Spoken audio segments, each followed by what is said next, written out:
What you are about to hear might cause various versions of yourself from the multiverse to briefly become one.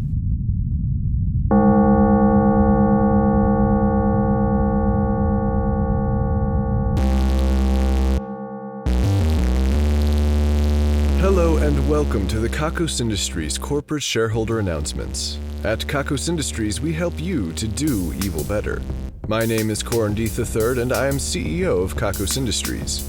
I should probably tell you that those pesky visions of evil auras I saw following behind everyone seeming to suck their life away have subsided substantially.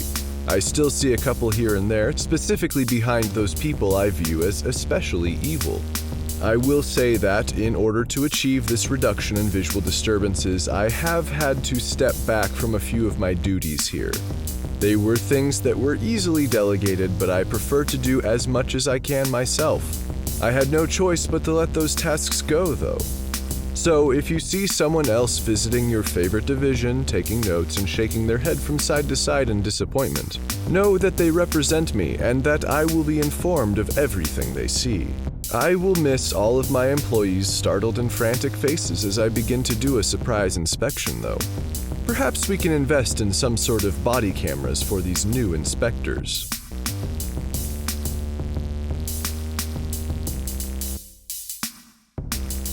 Today's broadcast is coming to you from Cuckoo Clockwork Automata's brand new Cuckoo Clock, which you should have received and set up a few days ago. Every hour on the hour, a small bird comes out of the clock to chirp a number of times corresponding to the hour of the day. It's really cute and kind of fun. Some have even described the experience as uplifting. You've had a couple days to get used to that function of the clock, assuming that you hung them up as instructed. Those of you living in tents or bounce houses or other places without solid walls will have had some difficulty, but I suspect you figured it out in time. What you may not have been expecting is that when the time of the broadcast came, instead of your friendly little bird, a small mechanical representation of me strutted out from the clock to deliver to you these important announcements. How we're getting the message there is boring, which is why I'm assuming they wrote down the phrase, "typical broadcast bullshit" on the spec sheet here. The sound quality is listed as good, and the frequency response is pretty aight. Really, it's not about the sound exactly so much as it is about you having me there with you for this. It should be a warm feeling, a comfortable feeling, a homey feeling, and this time I won't be eating any of the cookies in your kitchen. Do not worry yourself with the location of the friendly little bird you've gotten used to up to this point. Assuming you follow directions, you will destroy the radio before he has the chance to chirp again. If you defy our instructions and hold out to see its cheerful visage once more, you will be disappointed. You will never see it again. It is best to pick up the pieces and move on.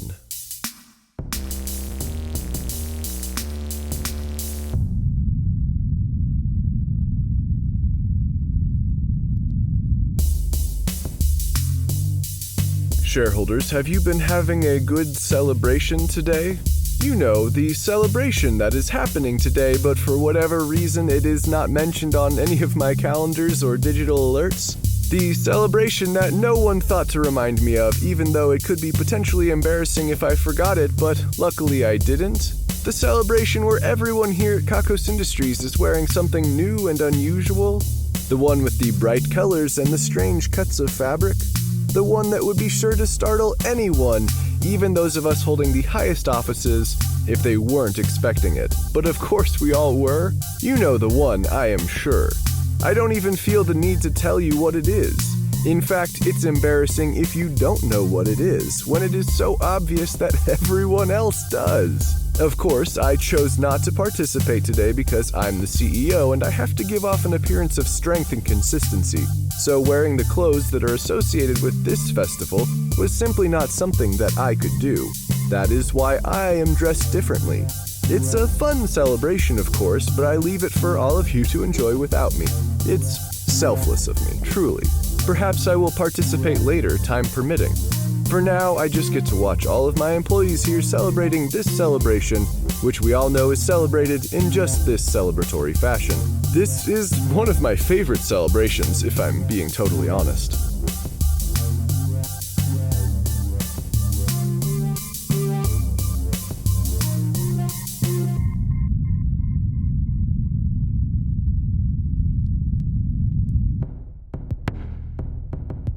You had a good Festival of Somnambulation, shareholders. I can assure you that you did. This is because I was awake for the celebration. When I began to sleepwalk earlier in the evening as planned, those around me were, and I'm quoting here, freaked the fuck out. I fell asleep at my desk on purpose so I wouldn't have to commute to the event, and my staff almost immediately woke me up to end whatever it was that I was doing. I have asked for more information, but even though they look like they want to tell me, the words are somehow just beyond them. I am not sure whether or not I should interpret this as good or bad news. Based on their facial expressions alone, I can believe that whatever it was evil, but it may have been above and beyond what was called for. Fortunately, I do not sleepwalk under normal circumstances, so that behavior will be contained. I've gotten away from the point here. The Festival of Somnambulation was really quite amazing for all of you. It was a crowded event, perhaps only smaller than the shareholders' ball. Most of you were there in your pajamas, though some of you arrived in underwear and others still arrived completely naked, which is fine with us, but may have been an issue for anyone you encountered on the potentially long stroll down to the office here. Others arrived in whatever clothes they had worn that day, which either meant that they sleep fully clothed or that they were not planning on falling asleep when they did. At least one of you arrived in some sort of animal mascot costume, and one of you did try to enter the event wearing heavy protective gear covered in what we assume was animal viscera. That particular individual was hosed off before entry was granted. We gave the basement ballroom a comfy bedroom theme with numerous pillows placed about. The lights were dim during the event, but as far as I know, no one fell back asleep or asleep. Instead, there was some sleep chatting, some sleep dancing, and some sleep eating. Some of you volunteered for the gladiator events, which I assure you you would not have done unless you would have in your waking state. That's just how these things work, so don't get mad at us. If you woke up bruised, bloodied, or in our infirmary, you know who you are. At the end of the event, we sent you all home. We really hope you got there, but if you happen to have woken up somewhere unexpected, then we hope that you were able to sort things out. If anyone is still lost at this time, then I am instructed to say the words, banana split. Did that wake you up? I don't know, but now I kind of want some ice cream.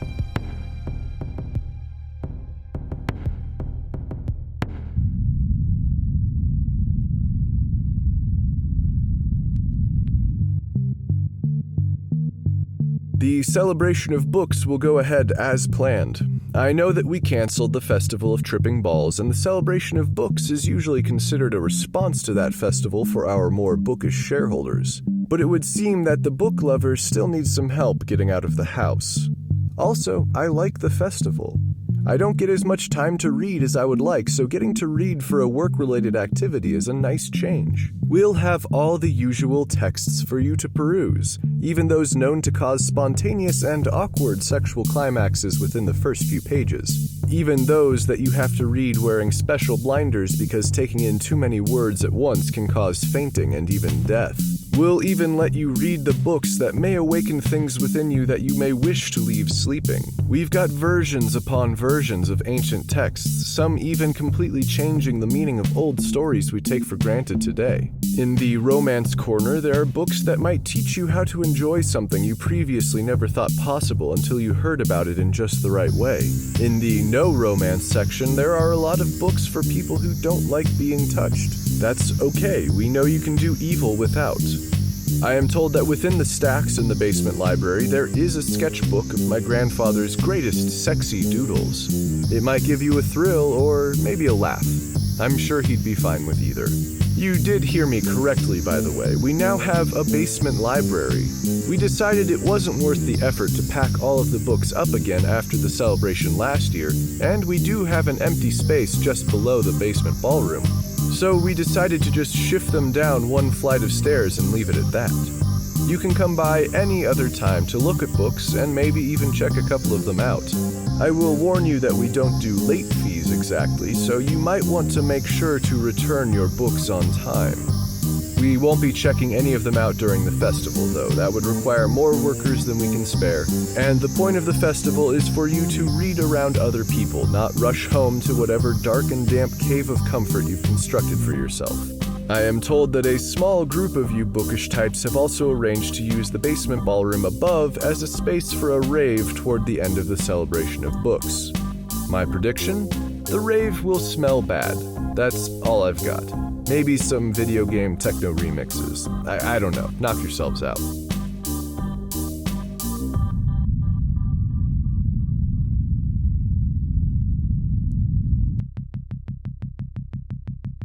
Belladonnica is still missing.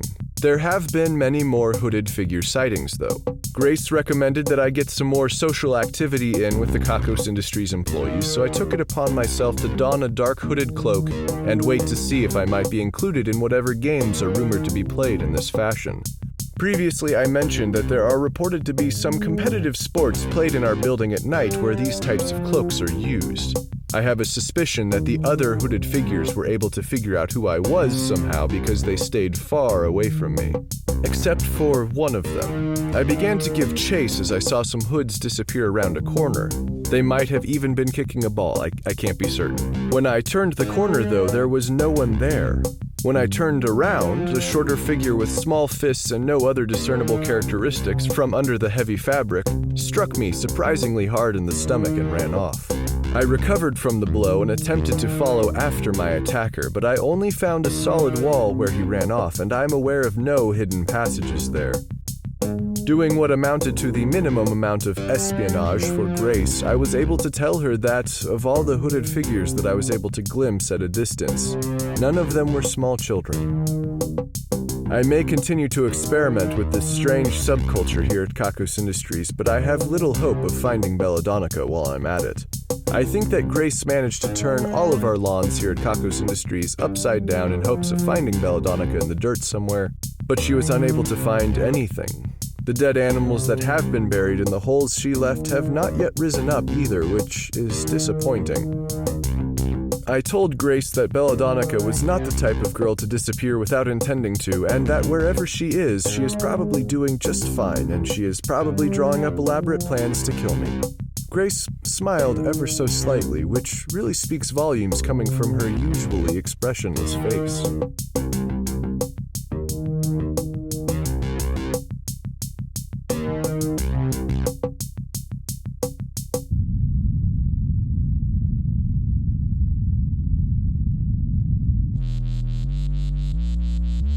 I just received word that all of my employees in the building just jumped up all at the same time and shouted "Yip duty" at the top of their lungs. You know what people are supposed to do when they are participating in this festival, obviously. I didn't because I'm on the radio right now. This is obviously more important than jumping up and shouting "Yip duty." I'll take care of my shouting later after the broadcast. That's my prerogative. Kimmie and Maggie in the division of uphill battles have developed a method to quickly and easily clear up that fluid from the top levels of Kakos Tower. The problem now is that there was only one more floor that had that particular fluid preserving the people and things inside of it. Now there appears to be a different fluid that is encapsulating the next floor down. We do not know the properties of this fluid yet, but the scientists tell me that it tastes a little like cornstarch. A few of the survivors from the upper levels have regained consciousness. We've asked them what happened, but they do not seem to know. The last thing they remember is hearing the alarms go off, and then the sound of rushing fluids all around them. I certainly hope that we can get to the bottom of this mystery, both literally and figuratively, soon. That would provide all of us here with the closure we so desperately need after the horrific experiences we all had that fateful day.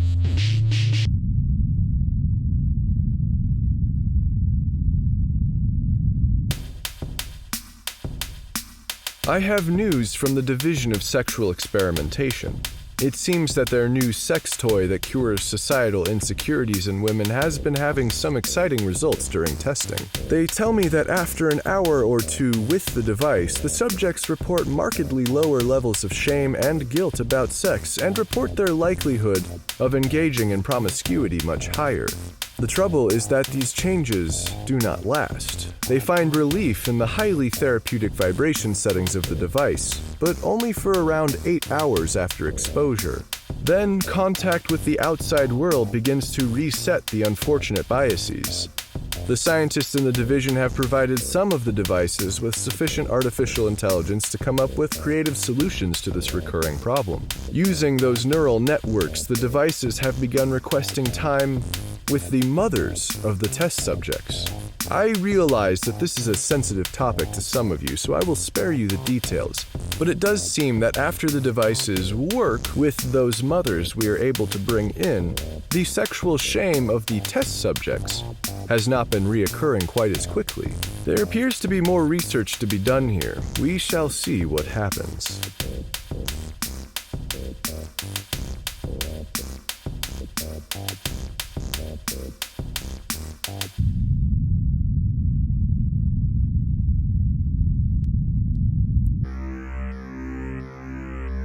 Speaking of our love of mad science, Dr. Dunkelwissen, one of our scientists that works for the whole of Kakos Industries rather than any particular division, has been reportedly stealing people's hair and used dishes. Some have seen him sneaking up behind select individuals and pulling out just a few hairs before darting down the hallway. He has also been seen watching employees in the lunchroom and then rummaging through the garbage for their used cups, cans, and utensils. The obvious conclusion is that he is after our DNA for one reason or another. I cannot know for sure though, because he is very secretive until he comes up with something meaningful. I also do not know why he hasn't just gone through our bank of employee gene samples. At any rate, he has not as of yet stolen any hair or dishware of mine, so I feel a little insulted. What's going on, Dunkelwissen? Are my genes not good enough for you? Am I not worthy of being made into some sort of horrible abomination?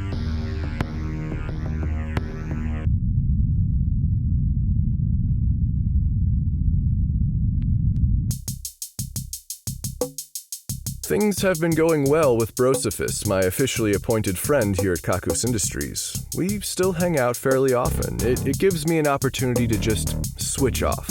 Not that I do, but I have the opportunity, which is what counts. We've switched from killing video game zombies to killing video game aliens. That's nice. I mean, we do business with some extraterrestrials here at Kakos Industries, but they obviously know that not all aliens are the same, and that we are wise to prepare ourselves for the worst. It's not exactly uncommon for us to have to switch alliances because our previous allies were obliterated. At any rate, when Brosophus and I were nearly done with a mission, he asked me if I wanted to do something else later.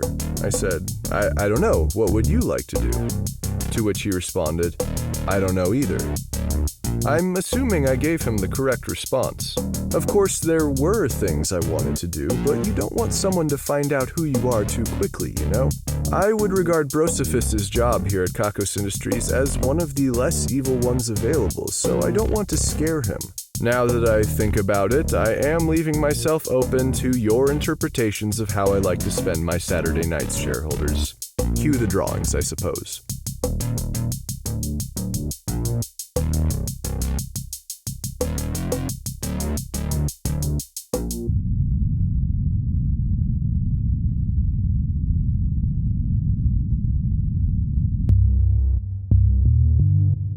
They say that darkness gives meaning to light. That's only because we have to wait for the good to build before we can destroy. This is things we're taking credit for now. This week, we're taking credit for dangerous portrayals of bondage in movies, ridiculous portrayals of sex and pornography, and glorified portrayals of masculine authors on television. As always, we can't know for certain that we did these things, but come on, you know deep down that we're at least probably responsible.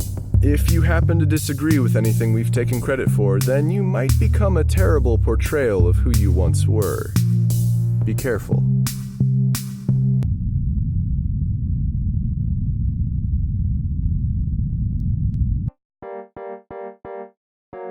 Aleela Dafina has won this week's Ruin a Life drawing. As we all know, that means that we at Kakos Industries are going to ruin the life of her nemesis. She has listed her nemesis as Donald Train. We spun the wheel of misery firmly. It spun and spun and spun and finally landed on retail. From this day forward, Donald Train will be doomed to retail. Really, the wheel of misery outdid itself on this one. I mean, ouch. I'm assuming that this will mean that he is doomed to working retail for the rest of his life, or maybe he's going to be sold. Sometimes they give me really specific plans before the broadcast, and other times they seem to be phoning it in under the wire. For good measure, Aleela Dafina will have problems with retail. It's not any more specific than that on what I've been given. It could be potentially problematic. Congratulations on the win, and good luck.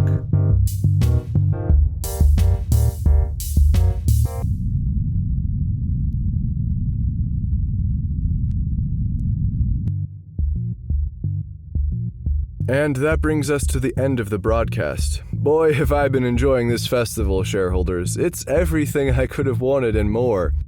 Oh, what's this? I've got a report here from Grace Rule, our contracts master and also rule master here at Kakos Industries. She writes, Yip Duty is actually a clothing company. They have been doing some guerrilla marketing inside of our building, part of which was giving employees clothing in exchange for them shouting the company name all at once. I have already begun punishment, and I will destroy the company if you wish. I do wish it. That's totally unacceptable. Let's send them some of our GMO raid chimps. We've improved the formula to give the chimps even more existential pain now. We can't destroy all of our employees, though. Perhaps some sensitivity training is in order. Or maybe a paddling. Not a hard one, just enough. Excellent. It might seem obvious to some of you now that there is, in fact, not a celebration going on inside the building. Just some shitty advertising and an embarrassed CEO who may need to re-examine the nature of truth. Destroy your cuckoo clock however you see fit. The numbers are next.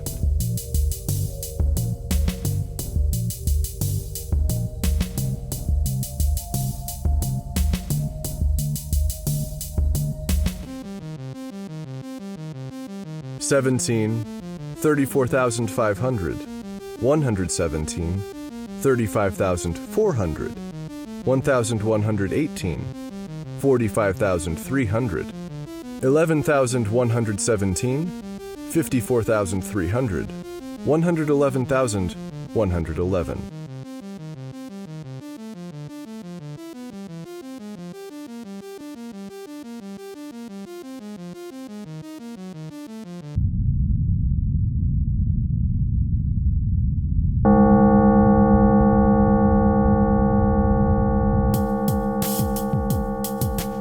Kakos Industries is written and produced by Conrad Mishuk, who is also the voice of Corin. The music is also composed by Conrad Mishuk. The introduction is read by Kimmie and the credits are read by Hannah Jones, who is currently in way over her head. Check out kakosindustries.com for more episodes. There's also transcriptions if you'd rather read the Kakos Industries announcements. That's kakosindustries.com. Please check out store.kakosindustries.com for merchandise and special offers. Questions, comments, or a strong desire to collaborate? Drop us a line at inquiries@kakosindustries.com. If you like Kakos Industries, be sure to rate and review us on your favorite podcasting service. And connect with us on Facebook, facebook.com/Kakos Industries, Tumblr, kakosindustries.tumblr.com, and Twitter @Kakos Industries. If you're feeling down after this broadcast, have you considered doing things completely differently?